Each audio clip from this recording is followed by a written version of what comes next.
42. It's slow today. 15. Secret of the Universe. Can you count in order, though? That's the question. But we don't want to embarrass you on the air. No, we just don't want to embarrass you, Doc. We understand you don't do the math. It's okay. I got you. I'll do the math for you. So, all right, let's dive right in. Hey, are you crazy sci-fi sci-fi and fantasy fans? It's time for your daily dose of shenanigans over here at the Blasters and Blades podcast. Just three nerdy veterans geeking out over our science fiction passions and fantastical fantasies. A place where magic is king, the sky is the limit, and space is the place. Oh, and JR is always right, Cisca is always wrong, and I'm going to revoke her admin powers because this is getting out of hand. But without further ado, we will introduce you, or we will let Mr. Arlo Adams introduce himself to our listeners and viewers. Hey, listeners and viewers. I'm Arlo. I'm the author of the Inuraverse novels, including the Inura Online series, Inura Fireborn, and more recently, the Inura Unleashed series. I grew up, I'm a former data center engineer who grew up the son of an IBMer way back in the days of bell bottoms and butterfly collars to age myself, and graduated from Appalachian State with a journalism degree. App State's a great school, so. Yeah, I love it. Most beautiful campus, man. It's amazing. Yes. Proud alum. All right. It's another, the next one is we get to say where we found them. So this is another one where Doc said be here or be square, and then she threatened to embarrass me somehow, and I didn't want to hurt her feelings and say no. I mean, so you did try and tell me that you're not capable of being embarrassed. It was like an invitation. This is true. But Doc, what bar did you meet him at? I did not meet him at a bar. I believe we met via email, and I think you were, who was it? It was Mel Todd posted a thing, and she said, I've been on here, and it's a really fun time. She's biased. And so you decided to take her up on her challenge and come on the show. Yeah, for a second there, I was thinking, oh my God, did I meet her in a bar and I just got so tanked I don't remember it? When did this happen? What the Always hell? possible. Yeah. And you never know with me. I pop up in the strangest locations, mostly bars. Be careful. I believe you. All right, Doc, you get to ask your favorite questions, and we got our finger over the click button to boot him from the show if he gets it wrong. He won't get him wrong. He knows the right answers. He went to App State. So, Star Wars, Star Trek, or Firefly?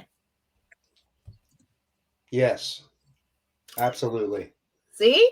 It's such a funny question. I love that one. So I like the distinction between Star Wars and Star Trek no one ever talks about, because I became a fantasy fan from Star Wars. That's the religion, right? The Force and all that. And then fell in love with Star Trek, which is the science, right? Which shows we can love all of it. Yes. Right? So, and Firefly is just a travesty. How you do one season, I could bitch smack somebody. I know. And I'm dreadfully afraid that Disney is rumored to say that they're going to try and do a live action, and I'm so afraid of what they're going to do. Oh, I wish they'd just do my books instead. I mean, don't ruin Firefly. Some things are just so yes, tragically short, but perfectly done. And if you go back and you futz with them, you ruin it. You know? Just don't sell them to Fox. That's where good shows go to die. And yeah, I'd let them do my books. The paycheck's pretty good. So sure. Bring it. Sign me up. So now how about those fantasy people? Game of Thrones, Lord of the Rings, or The Wheel of Time? Oh, I'm going to get boring. That's another yes answer. Okay, but you're going to have to say what you like about each of them then. Okay, so my first experience with Lord of the Rings, because that is where you should start, was a reel-to-reel that we rented from the library when I was a kid and put on the wall of our apartment. So I watched the Hobbit cartoon in 1977, maybe, and just fell in love. Just Tolkien's universe is insane, but I'm not going to read the Silmarillion. It's never going to happen. So I have my limits. Game of Thrones, I liked the show because I just couldn't keep up with the books. I admit it. Right They're out. tomes. They are, and all the family history and who everybody is, just and I got a lot better. I'm glad I read the books because then it made the TV show a lot more impressive up until the end. Let's not talk about that last season if we can help it. Yeah. And I can't read Wheel of Time. I've sat down and tried to pull out Robert Jordan on multiple occasions, and there's something about, I'm sure it's wonderful, but there's something about the prose, the way that it's written, that just, it doesn't flow for me, But I did watch the series, and I thought that was cool. I've had those authors where it just doesn't click so well. And right. I had a friend once recommend trying them in audiobook because, for example, Jen Butcher's his Alara Codex series. Mm-hmm. She said that she's read all of his Butcher stuff, but she could not get into how he just writes the prose for that. But when she went to listen to the audiobooks, she goes, in audio format, it worked so much better for her. So maybe. Yeah. So, I can only look at the screen for so long in a given day because of this vestibular thing I have. And so I usually spend that time writing, trying to get down my words and everything. So I actually listen more to audiobooks than I read, like when I'm going to bed at night, I'm going to sleep to an audiobook. I'm telling my brain, shut up and listen. And it's great. I fall asleep. But I actually read Game of Thrones on audio. So when I say read, I'm kind of lying. It counts in my book. So same books, still absorbing the story, and I invest in audio, so I hope it works. I run a whole channel for it, so yeah. So I enjoy good audiobooks too. So the only thing I really don't like is when they puts too much of that background music and all that dramatic effect. It annoys the hell out of me. Just read me the story, right? We're in a class circle, read me the story. I don't need all the chimes and the music and all that. It's distracting. I know people who pay extra for that. But yeah, I've experienced that recently. It takes away from the story. It just pulls you right out of it. Well, I have so I suffered some hearing loss when I was in the Army. And so if you do a sound test where you put you in the booth, it's silent. My hearing is at marginally passable. You put any background noise in my brain, it's like it can't distinguish anymore. And so when they put the background effects, it just makes it harder for me to hear the dialogue. Well, the narration. So that's called audio processing. It's called getting blown up one too many times. I know, but I'm talking about the specific disorder as an audio processing disorder. Wait, it has a name? Yes. I didn't know that. For me, it's called tinnitus. Some people also, I had that too. Some people just call it getting old. At least that's what my kids tell me. But what do they know?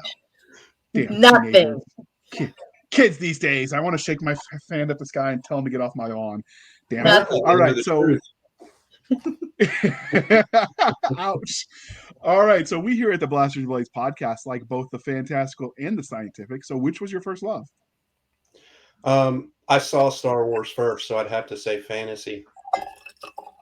I love that answer. Cool. You wounded me, sir. You wounded me. So was that your first memory of anything in the speculative fiction genre? Was watching Star Wars, or was there something else, games you played or anything like that? Oh, no. Logan's Run. Man, my older brother Clayton got me into Logan's Run when I was just really little. And for some reason, I loved those stupid little turtlenecks with stripes they wore and just the environment. That really sucked me into sci-fi early. It's Logan's Run. I'm not familiar with that one. Man, I'll have to write it up. It does not stand at the time. Yeah, it would not stand up. I can deal with a little bit of camp and cheesiness, so it's okay. But I'll give it a shot. I watched Space 1999. That was almost JR thinks Night of the Living Comet is a highbrow movie. Are you mocking What's me, in Doc? that glass, Doc? Would I be mocking you? No. What's on the glass is even more important. It looks like a solar system. Except it's not. It looks like a chemical compound. Oh, Arlo's smarter than JR. You're fired. All of you, you're You know fired. what's the I'm really docking sad your part pay. about this, Arlo, and anybody in the audience is JR gave me these glasses. You think he knows that those are chemical compounds? Oh, JR. I don't let the facts get in the way of my attempted humor. Come on, you know me better than that. All right. So, what is it you love about speculative fiction as a genre? Oh man. Like in already, for me, it's writing is about themes. And when it comes to speculative fiction, it covers the wide range from dystopian to utopian. And you get to see how human nature basically stays the same regardless. And we tweak our behaviors because of the environment that we're in. And speculative fiction, depending on the environment, really impacts that and reflects who we are as people. And I love writing characters. I want them to all be distinctive. So it's such a great opportunity to do that. Yeah, I think especially when it comes to some people who do world building and do it badly, they forget that everything in society has an equal and opposite reaction. So you invent armor, they're going to invent something that's designed to penetrate the armor, and it goes back and forth with tech. Like in everything, when you do something, the other side will do something else, and they forget that sometimes Well, it's when like they're designing their worlds and cultures. so I know somebody's going to cringe when I say it, but I've been watching the movie Eternals from Disney in brief moments. But they have a great line, which is they talk spoiler, but they talk about why they allowed war to continue, and that because of war, life-saving every war has seen advances, massive advances in life-saving and quality of life technologies in development. Every single one. Because of that equal and opposite reaction. Yeah, if you look, people don't tell me how they get rid of the trash. It doesn't need to be part of the story, but tell me how it works. Yeah. So There's one of my favorite authors wrote a segment. I'm like, I feel like you're trying to teach me how to sail a boat.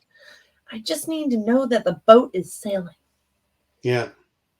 Maybe the number of masts. So the I'm not a boat person. I didn't do the Navy. Boats, right? Well, we'll come to that. I was going to go somewhere funny with that, and then just train left the station. I blame Doc. Oh, Doc, damn it. That's okay. Missed opportunities. All right, Doc. My life. Next one's on you. Next. So, how did your love of speculative fiction transition into writing stories in it? How did my love of speculative fiction transition me into writing stories in it? I don't know how to answer that question. Well, what got you into writing? So, Agatha Christie, believe it or not. But speculative fiction was just such a ingrained part of my life. Because I was the Star Wars and Star Trek generation. I was so consumed by it, and it was such a part of what all the kids liked when I was young that, I couldn't help but get into it. And, I started reading mysteries, Agatha Christie and whatnot, really early. I'm probably 7 years old. My mom used to check out books for me from the library, and I just loved those things. And that's really what made me want to be a writer. And that's why you'll find mystery in a lot of what I do, regardless of what genre it is. Because I like to twist stuff and make people not see it coming. But just immersion. As far as the question itself goes, speculative fiction is just as natural as breathing. When you grow up in an environment that's totally flooded with it in a house with 3 boys. So, yeah, we loved it. That's a lot of boys to have in a house. Tell my mother. When you read when you read the mysteries, do you read to the end, like cheat and go to the end to know how it ends and then go read it? No. Sacrilege. That's No. cheating, JR. Oh, JR. I guess I cheat. Before I buy a book, I read the ending. It's the Billy Crystal, Harry Met Sally thing. He's afraid he's going to croak before he gets to the end, so he has to read the last page. See, that would drive me nuts because I love it when a book surprises me. That would drive me nuts. Yeah, I mean, that's the whole point. Oh, man, don't read my books. I don't want you messing up the twist. No, you heard it first. Don't read his books. No. Else read my books. You, stay JR. away from them. It's you, JR. Well, I can't do that You're with. not I allowed can't to do read. that with. I can't do it with audio. So those I have to suffer not knowing how it's going to end. Although when I do read and I don't cheat, I mostly only cheat on like mysteries because I can't stand it. But when I read regular stuff, I can cheat almost on my always, diet, but that's still cheating.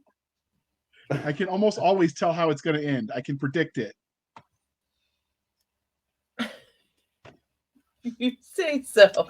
You can't predict it if you can't say you're predicting it if you cheat. When I don't cheat, obviously it doesn't count if I read the ending first. So it never counts. Got it. JR is wrong. Got it. You know what? Just ask the next question. JR is wrong. You're voted off my island. We've established that JR is wrong. Okay. I see how this works now. Okay. I've got to stop letting Mel send his people because come on. This is like the second one in a row. Next, you're going to tell me you put pineapple on pizza. Not usually. Okay, you have some redeeming qualities. Okay, thank you. Are jalapenos okay, or as long as I'm not having to eat them because I'm a wuss when it comes to jalapenos. Yeah, I don't do it as much as I did when I was younger. So yeah, we all do silly things when we're young, and then we get older and do different silly things. So speaking of the silly things we did when we were younger, have you had any real life experiences influence how you tell stories? That's the writer existence, I think. We all draw from our experiences to tell our stories, but I know that's not really what you're asking. Sure. No, that's fine. You can know that. It's kind of an open-ended question. Yeah. Yeah. I've definitely encountered my own challenges in life that definitely influence the way I tell stories. I think we draw on those experiences, unfortunately, more on the negative ones because they tend to leave a bigger tattoo on our brains when we're trying to develop the bad guy or the minion, you know? So, yeah, I mean, across a life of 53 years, that it's been nothing but experiences that ended up influencing my writing. Absolutely. Okay. And if it doesn't, you're not doing it right. This is true. Yeah. And you don't get a redo, so might as well do it right from the beginning. Speaking of the Navy that you mentioned, we were talking about boats earlier. You mentioned that you served in the U.S. Navy. So we ask all of our authors who are also veterans of the military this question, but how do you feel like your time sailing the seven seas affects the stories you tell? That's such a great lead. I just speed released a series in my Inuraverse series that actually strays into the world of sailing. And since I was in the Navy, I have a little bit of experience with that. But I don't remember a lot of my Navy experience because that was 30 years ago. You know, there are things I remember about it, but I'm old. So yeah, that was a long time ago. Luckily, my writing partner on that series knows a lot about sailing, like sailing. I was on a big metal ship. We didn't have sails. So he does the masts and all that. But yeah, then, you know, whenever when I want to write I know there's several times I've written guards and characters like that in the fantasy world where they're just total abrupt a-holes. And that's definitely drawn on my military experience. I mean, you're kind of taught to be gruff and curse a lot at people. So yeah, I definitely drag that with me when I'm telling stories. When I want someone to look like an a-hole, I just let me Let me think of somebody from the military that I might be able to draw on for this. They say if you remember your time in the Navy, you didn't do it right. Yeah, that's You're right. supposed to be intoxicated. Yeah, I mean, there are reasons they put those bars on bases. You know, they're hoping we'll drink ourselves into just forgetting that we were human beings and being more compliant the day after the hangover, right? So, well, I always they're also hoping that you drink locally so you don't embarrass the Navy when you do it out in town and act the fool. Yeah, we didn't do that. Yeah. JR is very aware of that because he acts the fool. No, I used to always tell people, because, you know, soldiers come home from a deployment. Everybody knows as soon as they walk in their house, they're opening up a beer, almost universally. But they're all always told, do not drink for the first 72 hours. And I have a theory about why. It's not because they know people are going to drink, but if they tell them not to, they also know they're going to hide it and stay at home so they don't get in trouble, which means the command gets 72 hours of quiet. Yeah, my captain was very clear about that kind of thing. We were floating on the oldest ship in the Navy at the time, and Constitution. We needed to be alert and not hungover.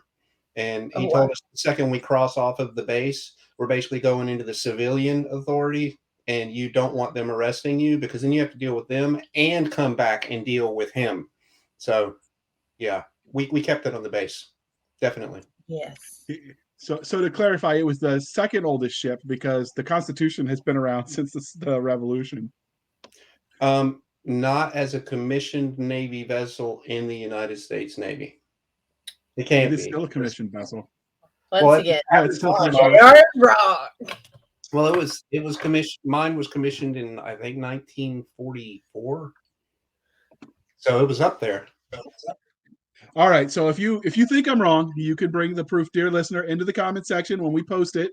But I can tell you that the Constitution has been the longest running commission ship because it's still I already believe you. And it's there's the equivalent is the HMS. Oh, I'm drawing a blank. There's one in Britain that's still commissioned, but it's in dry dock perpetually.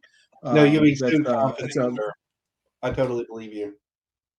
I studied dead people for a living before I got into the army and started shooting that people for a living. That doesn't sound creepy at all. That explains his chipper disposition. Yes, that's what history is, right? You're studying dead people. Once you can talk back, and it doesn't make them look crazy. Oh. Right? Well, see, that's the great thing about being a historian is no one can disagree with you. They're all dead. And anyone that's alive that disagrees with you is just wrong. It's perfect for a man with an ego. But so you mentioned some of the character types that you draw on when you write your guards, but do you ever draw on anyone you actually knew when you were in the military? Do you remember any of those people? I try to shy away from being too accurate, you know. I had respect for the people, whether I like them or not. You were all human beings, would make mistakes. They might have acted then in a way that they would never dream of acting now. So I try not to be too direct about it. But I think when I'm building characters, I take little bits from different people who have similarities, right? More than reflecting off of one person. Although there is one person right now that I'm thinking I would really like to turn into a villain, but that's a story for another day. You can always, if someone drives you crazy as a writer, you can always make them a villain and kill them, you know? And they don't even know vengeance has been claimed. So it's a beautiful thing. It's a beautiful thing. So we've talked a little bit about how your time in the military affects the way you tell stories, but let's flip the switch a little bit. Does it affect the way you engage with content as a reader or a viewer or consumer?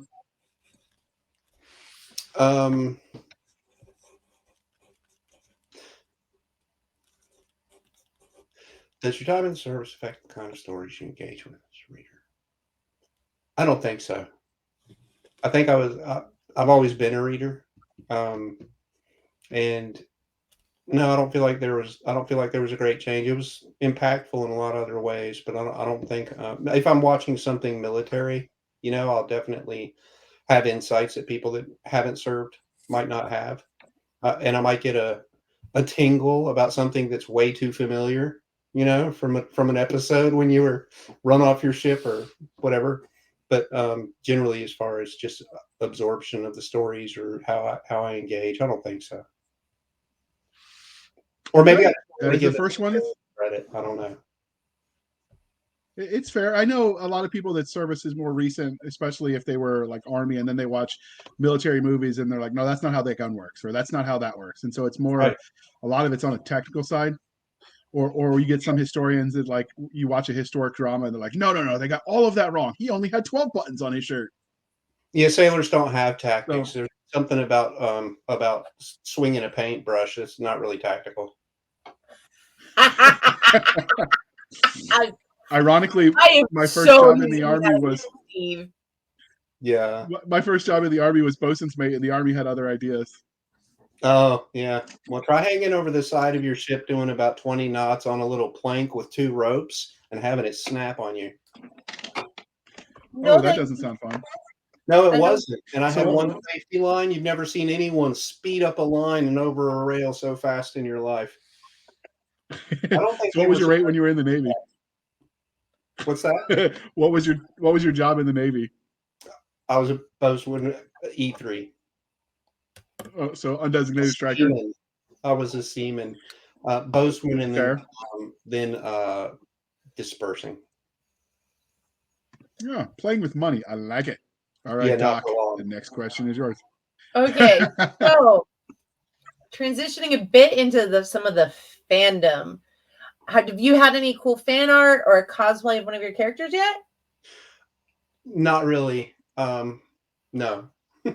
My wife does all of our art, so that's all the art I've seen. But she does some great fan art, and she's a fan. But no, not really. I think that's great that she's involved.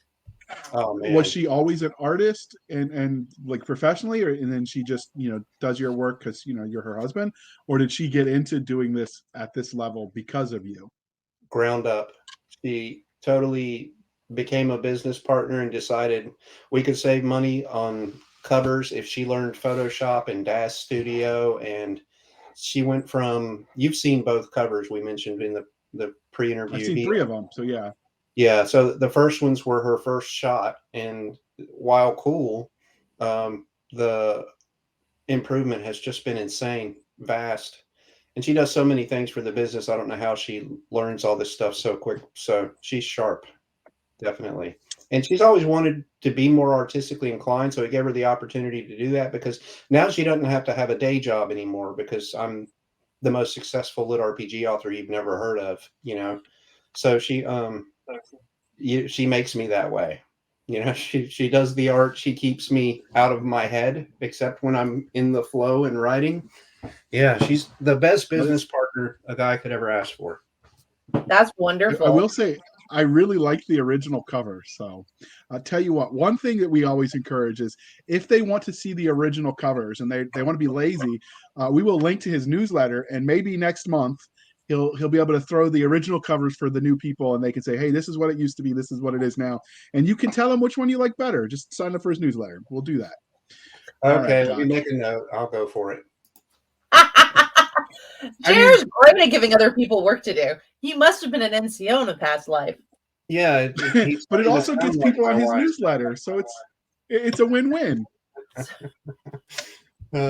Newsletter to fans. Super Bowl. Which do you like better? All right. JR said so. They're gonna be like, who the hell is this Bossy JR guy? Why are we getting news about him? Parentheses bastard. Okay. All right, Doc. Save me from myself. Ask the next question. You're useless. You're never going to be saved long enough to matter. So, has anyone asked for your autograph out in public or out anywhere? In public? No. Not even a book signing? Most successful you've never heard of. Yeah. No. Okay. It's probably I don't do social media much, and I'm not a great self promoter. I hope the work will stand on its own, but it costs me sometimes, but pays the bills, But a beta reader asked for an autograph recently, and I signed a copy of Gemini's Crossing, and I'm actually mailing that out tomorrow. So wonderful! I'm sure they will be overjoyed. She is. Is that the first? Was that your first and only, or have there been others? Oh no, I've had requests and mailed them out. You know, I don't sell them autographed or anything yet, but yeah, I mean, mainly beta readers, the people that do this for me, they want a little something back. You know, I mean, but once they've read 6 of my books for me just to look for plot holes or any problems with stats or anything like that, I figure they're worth it. You know, the stats part is the big deal, especially for LitRPG authors. you do not want to mess that up. Yeah, I have a couple friends who are LitRPG authors, and it is definitely a thing. Cisca, shut up! I'm trying to figure out how many hits this rolling dice here. So yeah, when you put those stat tables, does Amazon give you? Are you in Kindle Unlimited? Yes. So do you get grief? Because I've heard that goes both ways. Sometimes I've heard sometimes they'll let you put the stat blocks in, and sometimes they get real pissy about it. Oh no, you know what? I don't use the spreadsheet format. I italicize and center my text. Okay. So when they're doing actual AI heads up display stuff, it's all italicized and centered, because I find that the readers often skip the stats anyway. Many of them do, and having that format, they just jump and they just fly through it, because I don't. Even though I'm replicating what it's like to live in this hyper real video game world, it's I want the stats to actually apply to what's going on in the story, instead of just giving you a bunch of what it feels like to be in a damn video game. If the story's not there, what's the point, right? So I want those stats to be as either digestible or ignorable as possible. I will admit, I only occasionally look at the stats to see which one changed, and in my defense, I do that when I'm reading LitRPG, and I do it when I'm actually playing my lit game, my RPGs. Yeah, and you have to put them, you know, you have to have them. I mean, that's the whole point of the genre, but well, maybe not the whole point. Storytelling's the point. But the thing that I try to do to accommodate those that do skip is that often the character will have thoughts about the relevant one and what increase they were happy to see, or how it's going to increase their damage or health regeneration, whatever, just to make sure that that comes across. You know, I expect people to skip. You'd be surprised how many people do. So, okay. So, have you ever spotted somebody reading one of your books out in public? Not under this pen name, but I have seen somebody reading one of my books before, and there's no feeling like that in the world. That's awesome. Just amazing. Can you tell us a bit about that? It was actually just random. I was out walking along a sidewalk. There was a park there. There's a woman sitting on the bench with the book right in her hand. Oh, not either. She just had the paperback plowed open and was running through it. She was probably about 3/4 done too, and that made me feel really good. She didn't put it down, right? Did you say anything? That's awesome. No. I strolled. I think I probably would too. I'd be like, I don't want to interrupt them. I don't want to. So. Yeah, I don't want to look like some weird crazy person. Egotist, you know? Yeah. Hey, how's the book? What do you think? You know, not my jam. Let him enjoy the book. That's why I wrote it. Fair. So you mentioned that you include like what it's like to live in this game. So are you a huge gamer then, or did you just sort of stumble onto the genre, say, hey, I like this, I can write this? No, big gamer. All my life. That we were one of the first families in the world to get an IBM PC back in the late 70s. And I was gaming from the beginning. My first real game was by Microsoft, believe it or not. And it was on one of those 3.5-inch floppies. Let me get in front of the camera. Which one was it? Called Microsoft Adventure, totally text-based, like Zork and all those games. And I remember seeing that growing up. Yeah, so that was the first thing that I ever played on a PC, and I was hooked, and I never looked back. I've had every video game console you could name. I think all of them, and PC gaming, and even a little bit on Mac. I wish they'd develop more for it, but yeah. Game. I actually just got an Oculus headset, a VR headset, so that I could start dropping some videos on YouTube when I saw what it was like in there. and it's so much fun. It's really cool. The Oculus is really neat. I co-opted Mel Todd's over New Year's briefly, and it is a lot of fun. You can't describe the effect to people. That's the thing about it. I'm supposed to be a writer, but I cannot adequately describe to you what that experience is like because it's so far technically past where I thought we were. You know? I mean, and I'm a technical person. There was a display at the mall in like the late 90s, and I remember going in there and doing the VR headset there, and it looked like everything was pixel. It was like a Tron where you just had the lights and the blunt square shapes and stuff. Right. And all I remember is it made me so dizzy I was like puking for an hour afterwards. But I'm understanding that it's gotten a lot past that. The people that were saying they were getting sick initially don't have that problem anymore. Well, they've also made it so you can adjust the comfort level. So that if the full motion bothers you, like I can't do a roller coaster on YouTube 360, right? There's no way in hell. Right. So but when I was playing Resident Evil 4 the other day, and instead of doing the full motion thing, you just click ahead and it draws a little arrow on the ground, and you just move in choppy motions instead of the constant immersive motion, right? So people with inner ear problems and dizziness and stuff like that can deal with it a little more easily. That's awesome that they've incorporated some adaptiveness to it for people with other issues. And they're patching monthly. They're adding all these features to that headset. They really want it to catch on. And I'm not really a fan of Facebook, but they got this right. Definitely. So do you also play board games, tabletop role-playing games, wargaming, miniatures, that sort of thing? God, I want to, but I don't. My co-writer Dustin Porta and I have been talking about hosting an author's tabletop game, like maybe every 2 weeks, and I think we're going to do that. But I've been wanting to do it for the longest time, but I've been writing books, so just no time. Well, and it's so hard because different writers work in different processes. Like I know. I have one friend who's a writer, and he just ideates and round and round and round, and you're not getting through to him short of like throwing things at him. Right. But when he sits down to write, he can write a novel in a day. That's amazing. I don't know how to do that. He's a little bipolar. It's flow state. It's totally flow state. Read Finding Superman. It has changed my life. Starting back in August, I started actually practicing this and trying to get into flow state and drowning out the world around me when I'm writing.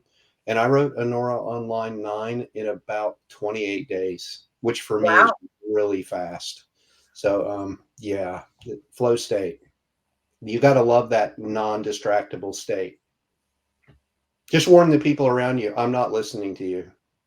Hey, honey, don't come in here. I won't hear you. It's it's me. See, I'm ADHD, so I already do the hyper focus, which is why. What? I said you froze for a second, but you came back, so we're okay. Yeah. So I'm ADHD, so I do the hyper focus thing anyways, and I'm really good. And the problem that I sometimes run into at work is I get into that hyper focus flow state, and I like that flow state where you're just in the flow. I like that term. And I will go 8 hours without eating, and that's not good. Right. So I think the thing that made it click for me was the description of a point guard on a basketball court in the NBA. If he's not in the flow state, he can't do that. You know, there's just no way. If you can't tune out that crowd, and I'm like, well, then I need to do that to write books. Why not? You know, it's kind of comical, but it works. So before we move on, so if you do a game with your co-writer, what system would you be using? Would you be playing in your own game, Inura Online, or? I forget what the name of the system he told me about was, and I'm not going to remember because it was yesterday, and that was a long time ago. So I tell people yeah, we actually do a Zoom office every day, so we're always talking about this nerdy stuff. Us two writers always in there working on our own projects, and we talk about stuff like that. But I can't remember what the name of the system is. but it'll be well, we will link to all of your social medias, and so if people are curious, they can stalk you as you do, and they'll find out. Okay, so let me put a note down here that now he wants me to post on social media, post the game system tabletop because JR sucks. I'm just trying to get you followers. Like we're trying to win hearts and minds and stuff. Right. Okay. Influence people and shit. Namaste, my friend. Thank you for that. I so appreciate you. Thanks for the work. I do what I can. I know. All right, so we're gonna take a moment where we pause and we shamelessly shill for the man, and Doc will mock me mercilessly while we're off air. Grab your swords and get ready to level up. When gaming journalist Ray experiences a tragic accident with the next generation of gaming consoles, he finds himself stuck in the mystical land of Valka. Trapped in a world filled with magic beasts, warring factions, filthy bandits, and a level system that's out of this world. The only problem is, his only way out may be through. Ray must fight like his life depends on it, because it just may. Survival means victory, and defeat could mean the end. Forever. Legends Online Genesis. Releases on Audible January 7th. Digital and hard copies now available on Amazon. All right, I totally didn't cry. She was really mean, but I fired her. So this is Doc Slack's episode, honest. And I'm going to dock her pay. She's getting half as much as she used to get. So I see what you did, Doc. But I fired you, so you can't do this anymore, all right? All right. Just so that's established, the hierarchy has been established, Doc. This is the part where we talk about everything that Arlo Adams has written. So can you give us the Reader's Digest version of your body of work? Sure. So the first LitRPG, not going to my other pen names, the first LitRPG series was the Inura Online series. That's the one that starts with Gemini's Crossing. There are currently 9 books in that series. And I wrote a one-off that's going to become a series called The Source, which is Inura Fireborn. It takes place after book 7 in the main series.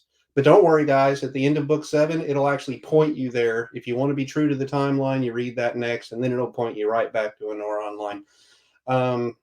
And then the new releases are the 3 books that we put out between December 26th and January 15th, which is the Inura Unleashed series, which takes place after launch day in Inura.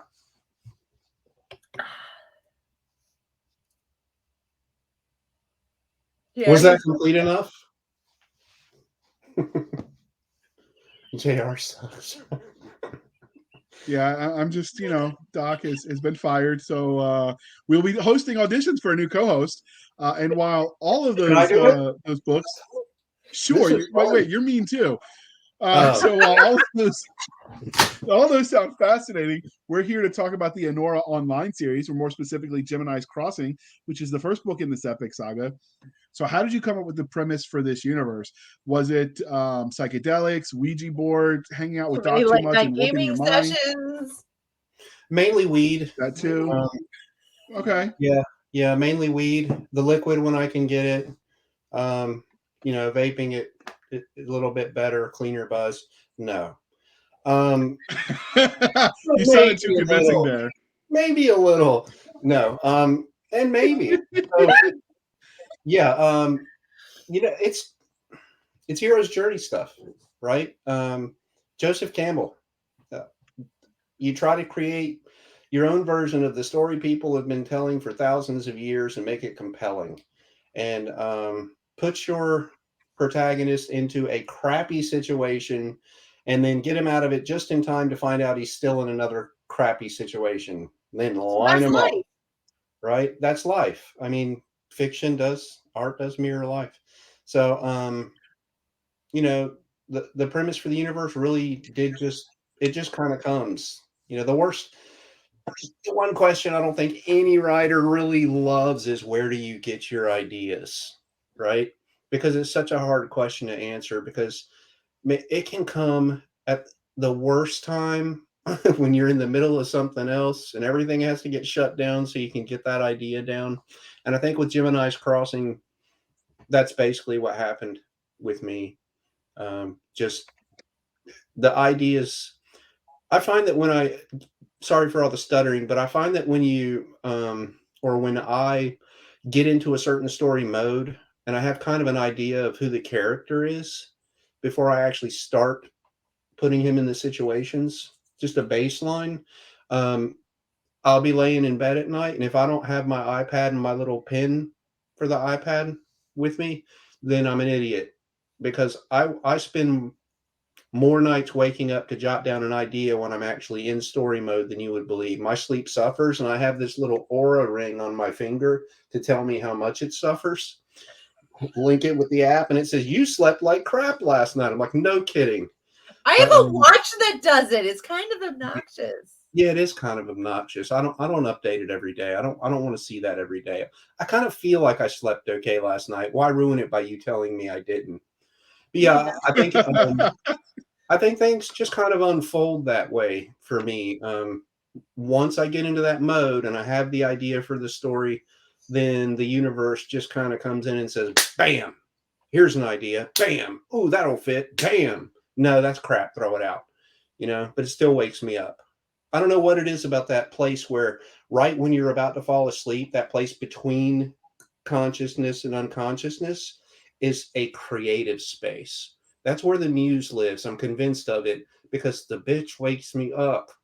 Right? So yeah, that's how I operate. Well, the good news is if you want to make that weed more potent and you make your drugs better, I happen to know a chemist. I'm just going to throw that out there. Hey, Doc, can you really help me out there? Drink water. Little hookup. Little bit. What about vitamin M? Are you going to tell him to take some vitamin M? Yeah. Do you make X in the iodine factory? No. And when the security clearance people come and look at her office, we're like, Doc, we listen to your podcast. All right, Doc, save yourself from the investigation. At my plant. I don't know what you're talking about. Okay. If so you're not saying somebody next door made the news, made the local news because we had a 60. They had a huge propane fire the other week.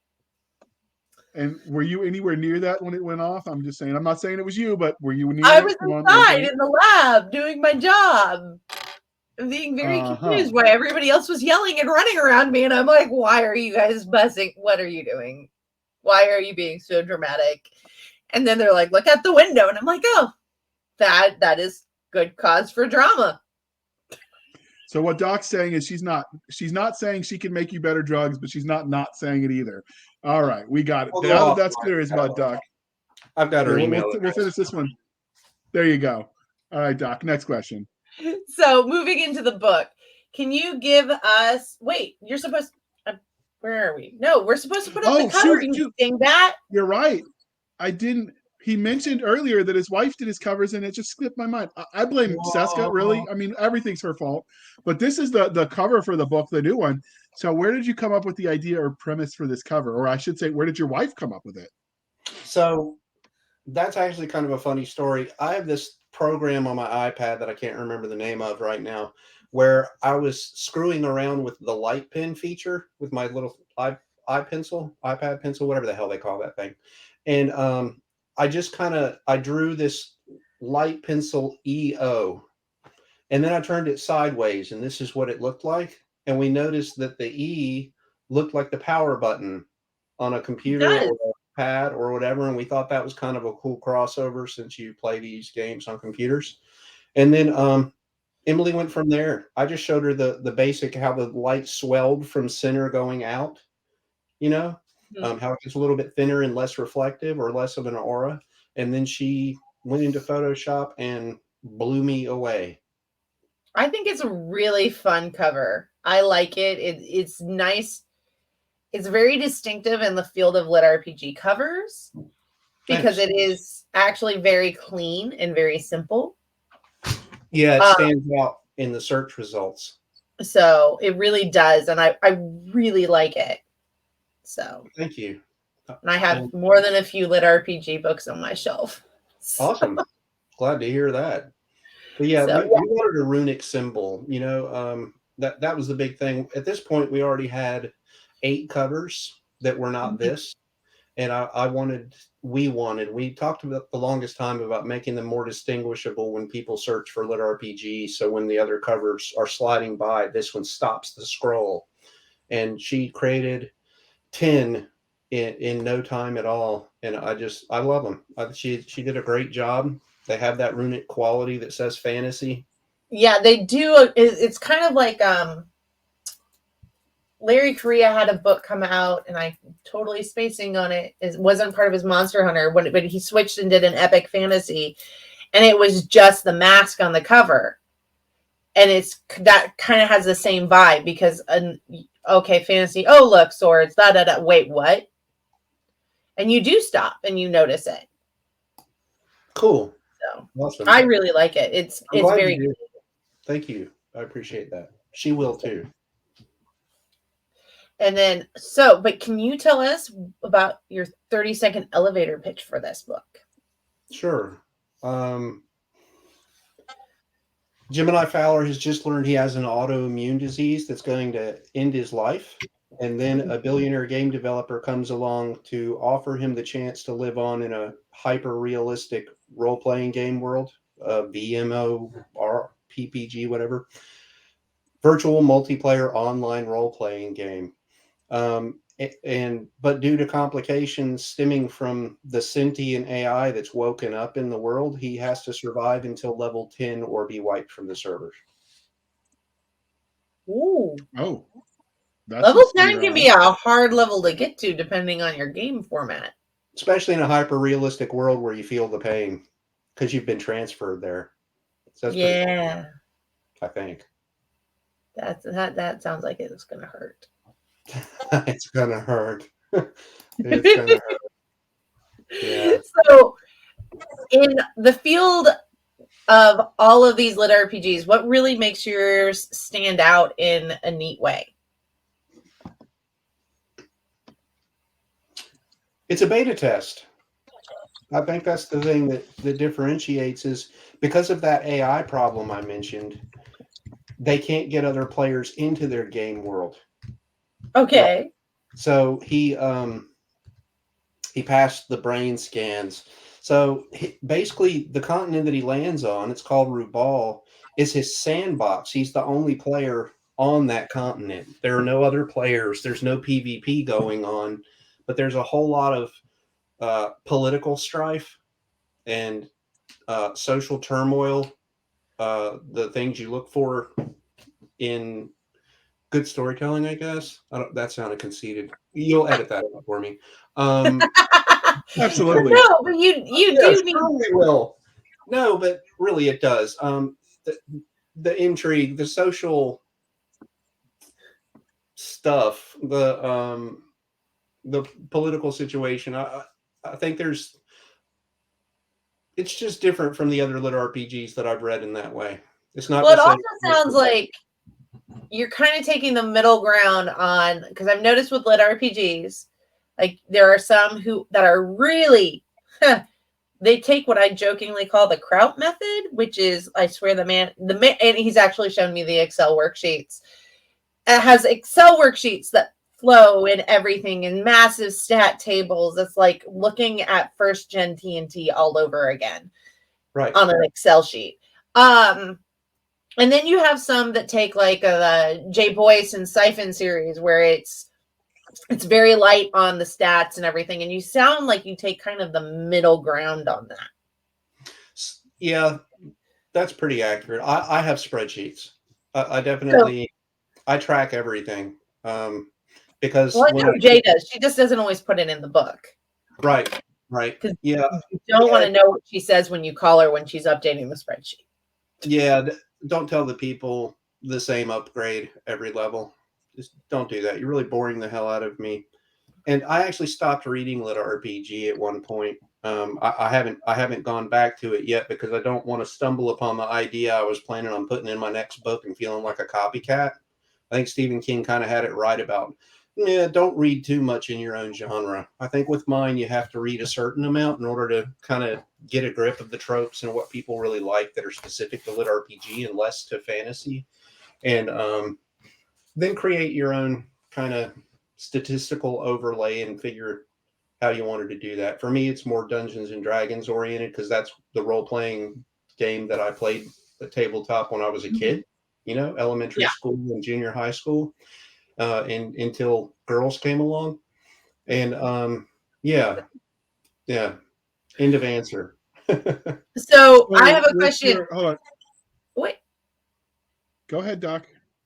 I was going to ask, is your character, because of the brain scans, trapped in the game then? His consciousness has been transferred. Okay, so he's like permanently there. Because he was terminally ill. No way to save his life.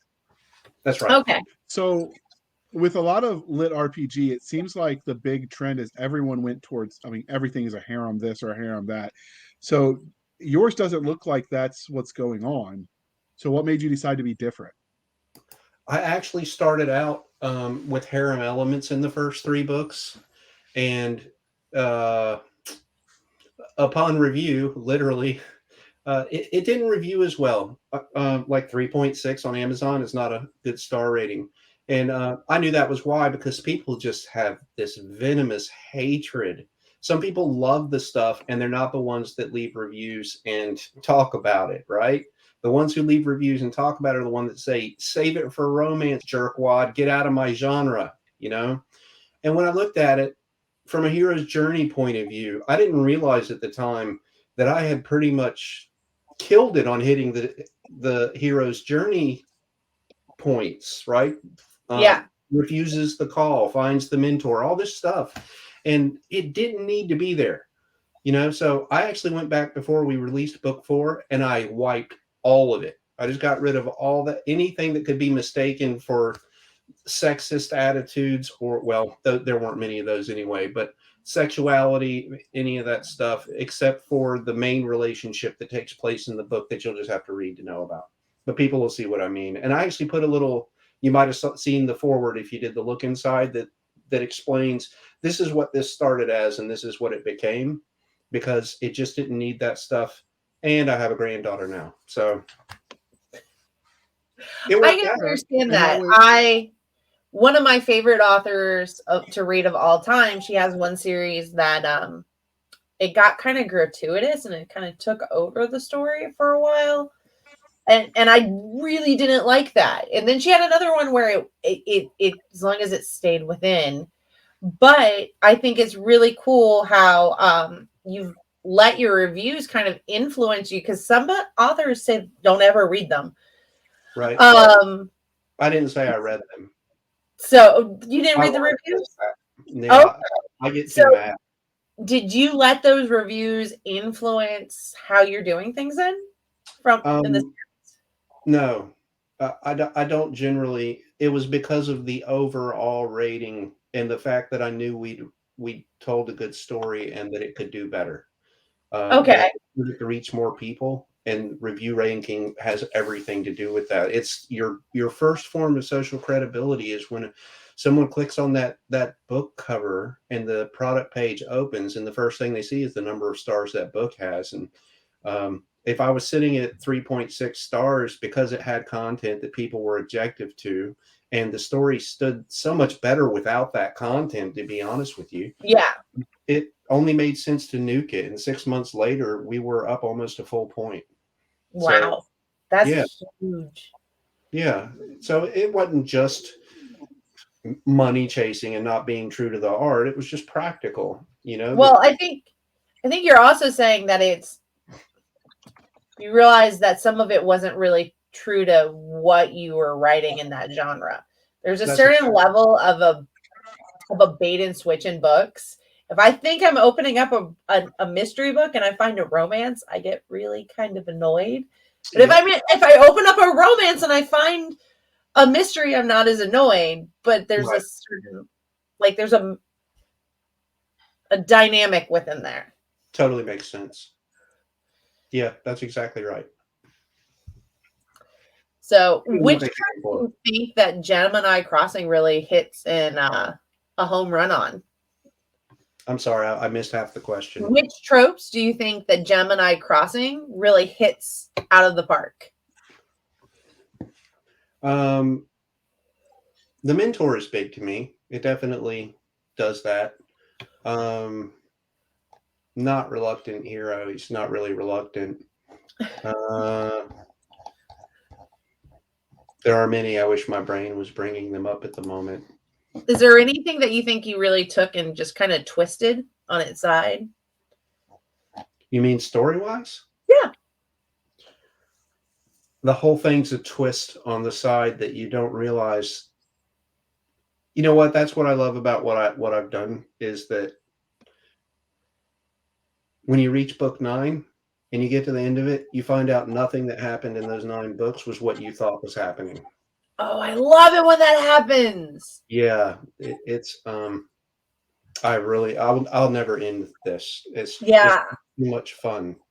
And that seems to be what keeps happening with this series is I'm doing something and that invasion happens, whether half asleep or not, that has this just stupid idea pops into my head. And I'm like, no, that's dumb. That's never going to work. I'm just going to plot hole the hell out of this thing. And then I go back and look at it, end up reading all the books again, and it's not breaking anything. I have to do that, you know? So turning things on their sides, that's pretty much standard living for me.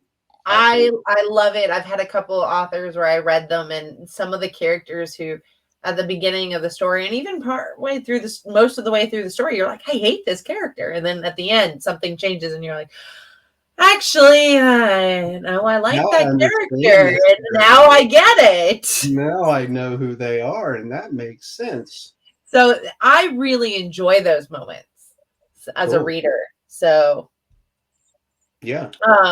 Me too. So we know that this is LitRPG, but where does it fit in any of the subgenres? So is it, I guess, definitely not dungeon core, but is it kind of, no, it's not really Portal. So where does it fit in the subgenres within LitRPG and everything? We definitely know it's not harem. It's not harem. It's not harem. It you know what annoys me the most about the Amazon categorizations is there is no LitRPG category. And there is actually no subgenre for LitRPG because there's no parent genre. It's fantasy most of the time. So where does it fit? Mystery. You know, I like to throw in a lot of twists. I like to have things going on that you never suspected were going on, and then throw them at you 2 books later, and you want to palm your head, you know? So I definitely think there are elements of mystery, even though it's not a subgenre and not exactly what you asked. There is some dungeon core. I mean, there's a dungeon run in book 3 that goes on for quite a bit of the book. And I think it's pretty good.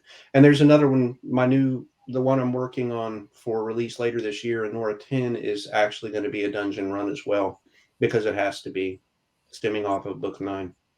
So that's awesome. I know that they recently, whatever it is, how Congress, the Library of Congress sets it up, they awarded a code specific to LitRPG recently.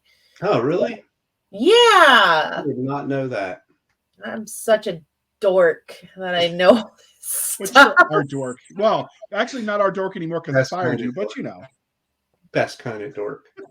But no, I think it's really fun. And I read like 12 different LitRPG titles trying to figure out where it fit and everything. And I basically was kind of like you, and I'm like, it could really be either. It depends on the mechanics of it. Right. So, and it's like mystery. You can have mystery that's sci-fi. You can have mystery that's fantasy, and all the things in between. So, it's the Christie in me. Hey, it's fun that way, right? Sure. Yeah, definitely. Write what you enjoy, not just what you know. You know. Oh, absolutely. Evil Overlord. That's one of the tropes that I definitely lean into in the Inura Online series. But Evil Overlords can be so much fun. I love writing Evil Overlords. I think one of my favorite animes is you don't even know who the Evil Overlord is, until the very end, and you realize that the evil overlord is the person you thought was the victim all along. Oh, wow. Yeah. Not easy to pull off. Yeah, no, it is not. That's a pile of spaghetti. Definitely. A lot of twisting. So that's a Gordian knot I don't want to try to untie. But let's talk about the story itself and dive in a little You bit can deeper. barely tie your boots. I mean, we had Velcro, right? Psst, easy peasy. So what can you tell us about the main character? What makes him unique in the crowded field of LitRPG? He's technically savvy. He's a data center engineer. Ask where I got that from. He really understands the technology that's going to put him into the next world. He is adaptive, but in not in such an obvious way that hey, this guy's just adaptive. He learns to use that as a strength to really and to screw himself. Definitely. Yeah, I love that character. I never tire of writing Gemini. He has become the muse in itself.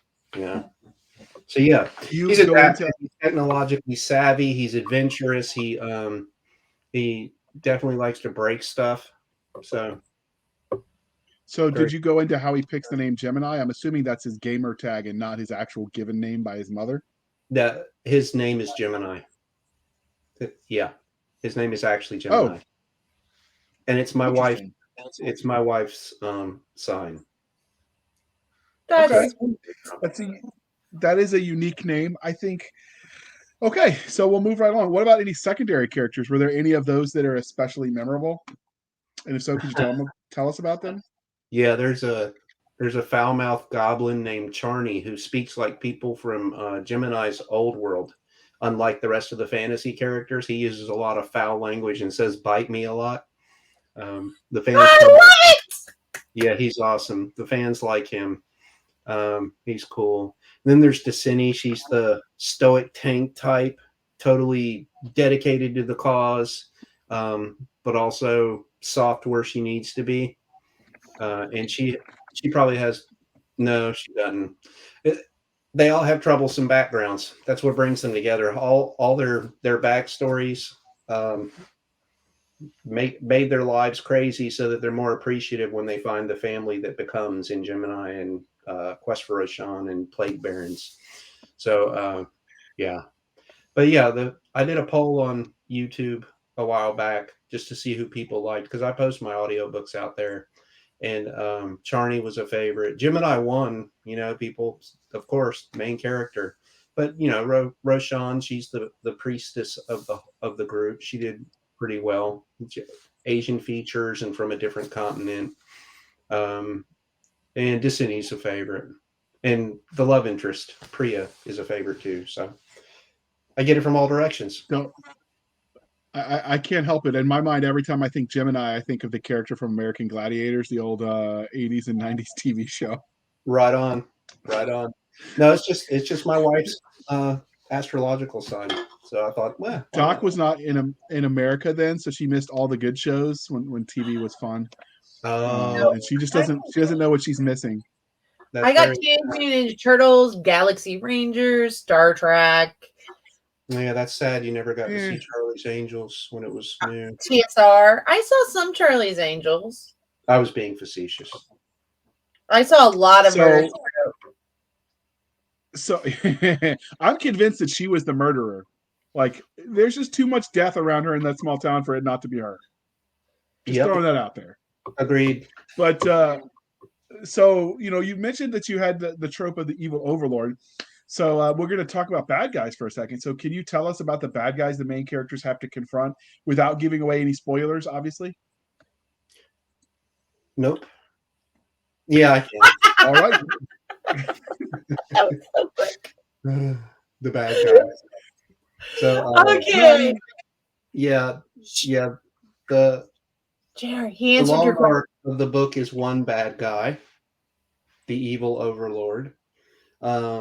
Then there's the more politically oriented storyline under the surface that all ties together eventually is the governor of Null, and he's a real prick.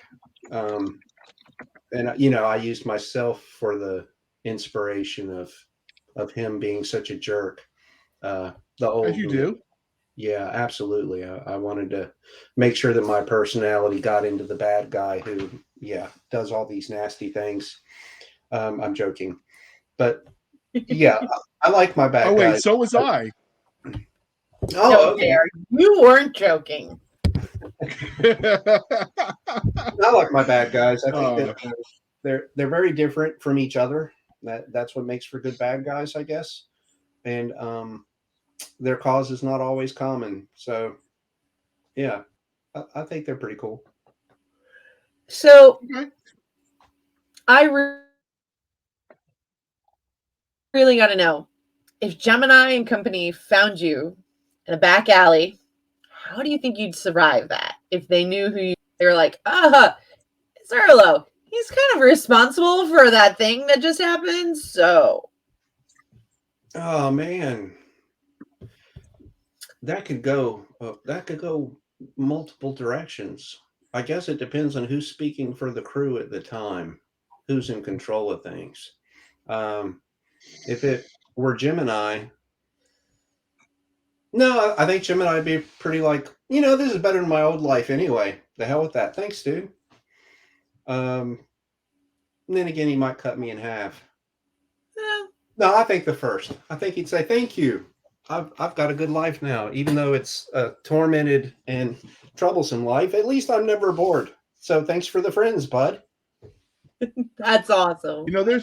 There's an old proverb or curse, I guess, that we learned when I did World Civ in the 10th grade, and it was, may you live in interesting times. And I didn't understand why that was a curse. And I remember asking the teacher, and he's like, yeah, when you're old enough to understand, you'll wish you didn't. And he wouldn't ever answer. And now I get it. And you're describing that for this poor Gemini and acting like that's a good thing, sir.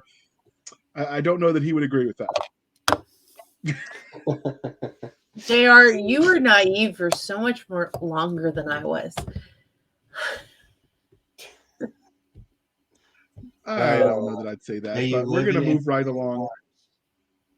Yep. Do you have a favorite character archetype that you like to write? I do not focus on archetypes. I do not. No. It would limit me. The one thing that I get from fans on a pretty regular basis is that they love the characters. They relate to them and they really come off the page for them. And I feel like focusing on any archetype would screw that up for me. I just imagine, if you will, going into Google Maps and standing at street level, right? What I do with each character is try to imagine myself standing there at street level in the world that they're in, and let the situations that they're in tell you who they are by how they respond to them. And that way I'm focused more on character development and making each one unique as opposed to just being a traditionalist about it. I can understand that. JR really likes the archetypes, but JR also counts with his fingers. So all the cool people do. No. JR, stop listening to what your dad tells you to make you feel better about the things your mom and I say. We're being honest. I've actually had to, not only did I fire Doc today, I had to fire my mom because she likes Doc better. So it's a whole thing. You guys have convinced me to do a podcast. Oh my God. I could do this weekly. We can not claim responsibility for the shenanigans that happen unless you make lots of money, and then we'll totally claim a part of the profits. Okay. So, can you give us a bit of how the sausage was made? Are there any cool scenes or ideas that you cut from book one but saved them to use them elsewhere later? So, process-wise, I try to give myself, I don't outline, but I try to give myself a good set of beats to go by. Whereas some authors might write a full description of every chapter and every character reaction and all that pretentious shit. I've seen some people who do that. Yeah, I try to start with 2 or 3 lines per chapter, and then it just kind of expands as I'm writing, so the story comes more organically. I'm all about the organically when it comes to storytelling, building my mailing list. It's my whole approach. So no is the short answer. I don't end up cutting scenes because I kind of know where I'm going, and even if it's going to change, uh, it's more likely to veer off in another direction than it is for me to have to go backwards to remove anything. So I'm not really a scene cutter.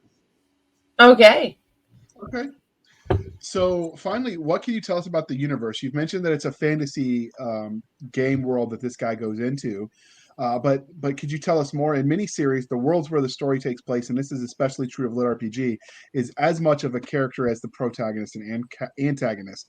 So what can we expect from the world of Inura Online? The biggest impactor of the world is the artificial intelligence that runs it. She does the terraforming. She does everything. And the quests in Inura are never static like they are in regular video games. They're all independently tailored to the character's current situation.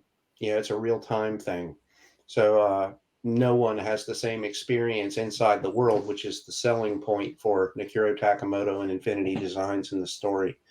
Did I answer the question? Am I answering it? You did. Yeah. So at some point, does he interact with other players that aren't trapped in the game like he is?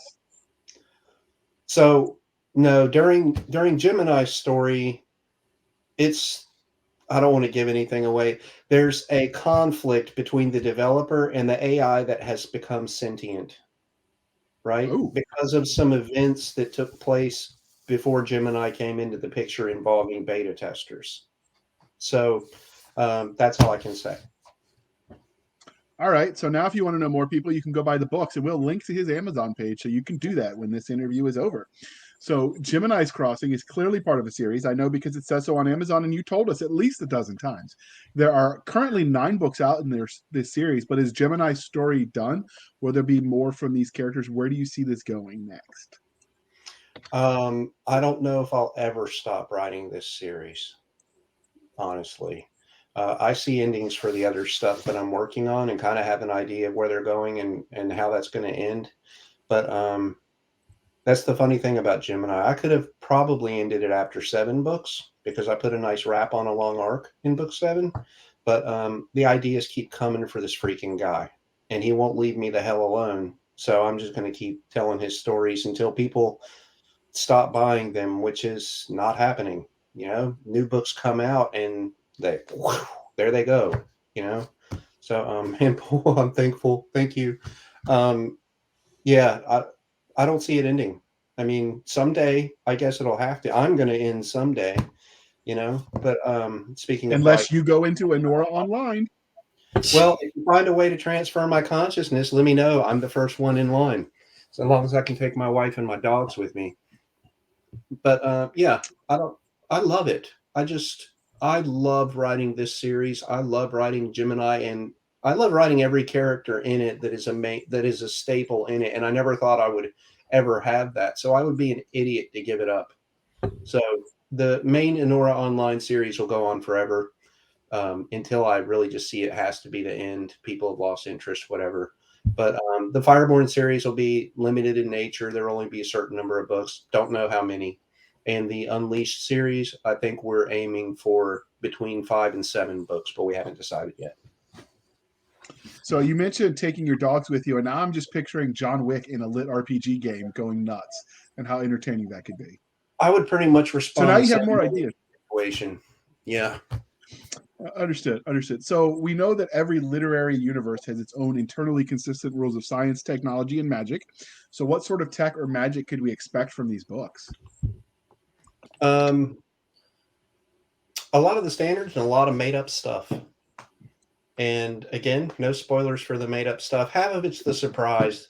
When people see someone learn a new spell that they've never seen before, they're kind of like, okay, that's badass, right?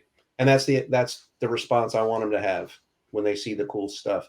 In book 9, something I really enjoyed because I've gotten addicted to Marvel Strike Force is used, and Star Wars Galaxy of Heroes I used to play, is synergies between combat groups, right? So there are these groups of fighters who take blood oaths to each other so that they can enjoy certain advantages in the casting of their magic and weave certain spells. So it's called mana weaving. So they draw on the energy in their own unique way to create spells in ways that weren't necessarily intended to be used. And I like that. Okay. All right. So, of all the magic, what would you have for your daily use? Or would it be the tech that you made for getting into the game? Well, definitely the tech for getting into the game, but teleportation and stealth. So how would you abuse that in your daily life? Vaults. Yeah. You get into vaults all the time? Oh, I would straight up be a criminal. Are you kidding me? If I had teleportation and stealth, yeah. Vaults. Yeah. I'd have a lot of money. I'm sorry. I know. It's terrible. No, that's why we ask, because it's a fun question. Oh, yeah. I would. There'd be some empty banks. Absolutely. Yep. So, I don't like what they're doing with my money anyway, so I'm in. Let's do it. I kind of get that. So, what fantastical creatures did you create for this universe? It's a mixture between things I made up and things that I researched from mythology. Okay. So there's this ancient beast called a Groot slang that I really enjoyed that comes about in book 3. And I created these tree creatures. They're semi-humanoids called Velix that show up that were just scary in my mind. I don't know how it came across in the books, but I just imagined the scariest thing that I could create, made it up, gave it a name. There you go. I enjoy that. Makes It's all sense. about creativity. So, how did you go about creating the ones that you created from scratch? Did you let nature inspire you, or the situation meets the I tune them demands? to their environment. I take a more evolutionary approach to it. If they're in a forest, they're tree climbers, right? And they're very comfortable doing that. And if I've established the kind of other wildlife that exists in that forest, then I'm going to need to have a food chain. So I'm going to be thinking, are they at the top of it, the middle of it, the bottom of it, and where do they fit with all the other creatures so that they're believable in the context of all of that that's going on. So, okay, so go ahead, Doc. no. Jared, you we'll let you speak. Oh, well, that's so nice of you. So do you have a favorite? You mentioned you pulled from mythology. Do you have, Doc, hush, you're grounded. So do you have a favorite mythological creature, since you mentioned that you pulled from that as well? It was why I used the Groot slang. Yeah. I don't remember exactly what the description said, but I kind of reinvented it too. You know, I made it this hovering, gigantic beast, and they weren't necessarily that.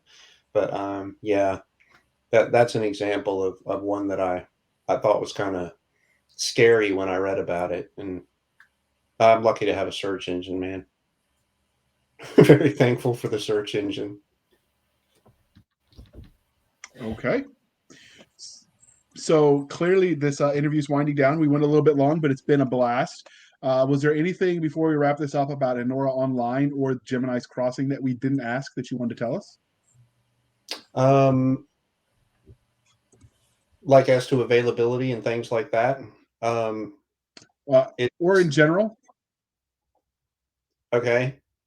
Now I think we did a pretty good job covering it for content and characters and universe and plot without spoilers, as you promised. So no, I think we've done a good job setting it up. It's pretty nonstop. I think readers enjoy it. They continue to surprise me with the numbers that have continued to buy it. So it's doing something right. Okay. So before we let you go, dear listener, it's that time of the show where I remind you that your thoughts matter. So please be kind and speak your mind on the reviewing platforms. Your reviews help the right readers find the right books. So that means you can go review it on Amazon, on Goodreads, on all the places where you buy your books. And if that's not enough, start a blog and review it there. You'll have lots of famous author people liking your reviews and then wanting to give you free books, so you can review theirs too. Or so I'm told. All right. So, Arlo, how can listeners find you if they want to stalk you? Well, hopefully you're going to put my stuff in the show notes. But I actually have the first 6 audiobooks up on YouTube, so you can find me there. And then I have a Patreon where I'm actually in the process of I'm releasing chapters of a science fiction book, a little bit off of genre for people that are interested in that. It's a kind of dystopian, post-apocalyptic story that I'm dropping at the same time that I'm working on Unleashed 4. And I have a Facebook page we can also link them to. And Instagram I'm less involved in. I'm a little more involved in the Arlo Facebook page. So I'm kind of all over, but I don't spend a lot of time on social media. Not a big fan. Okay. But I'm there, and you can find me. And we will link to all of that. So you can find us, dear listener, on our Twitter at twitter.com/SF_fantasy_show, Sierra Foxtrot _fantasy_show. You can email the show at blastersandbladespodcast@gmail.com. That is blastersandbladespodcast@gmail.com. If the person is nice and sweet and all kinds of awesomeness, you're talking to me. If they're abrupt, rude, and mean, it's Doc, and she loves you. That's why she's mean to you. You can also send the hate mail to Cisca at blastersandblades.com. So you can find all of our shenanigans on our Facebook group, facebook.com/groups/Blasters and Blades Podcast. Again, facebook.com/groups/Blasters and Blades Podcast. You can find our website at anchor.fm/Blasters Tech and Tech Blades. anchor.fm/blasters-and-blades, where you can also support the show for as little as 99 cents a month. You can help keep the lights on with a Patreon style model. You can also support the show over at buymeacoffee.com/author J.R. Handley. Again, buymeacoffee.com/author J.R. Handley. Be sure to put in the comment section that it's for the podcast, and I promise I will keep my co-hosts Doc Cisca and Nick Garber duly intoxicated. They will drink until their liver surrenders. Never surrender. Nobody likes a quitter, JR. Nobody likes a quitter. That should be our unofficial motto, right next to we put the fun in dysfunction. We got to trademark that. All right, Doc, bring us home. So thank you for spending some of your precious time with us. For Nick Garber, the absentee one, JR, the confused one, I'm Cisca. This was the Blasters and Blades podcast. We'll be back next week, same time, same place, with some more craziness, because that's what we do. Well, and she's so drunk, she's drooling on herself. I am not drooling. Is this where I wink and go with it in the mail? Yeah. JR. All right, people. Just for talking like that, evening. You're going to have to eat some pineapple on pizza, and you'll like it.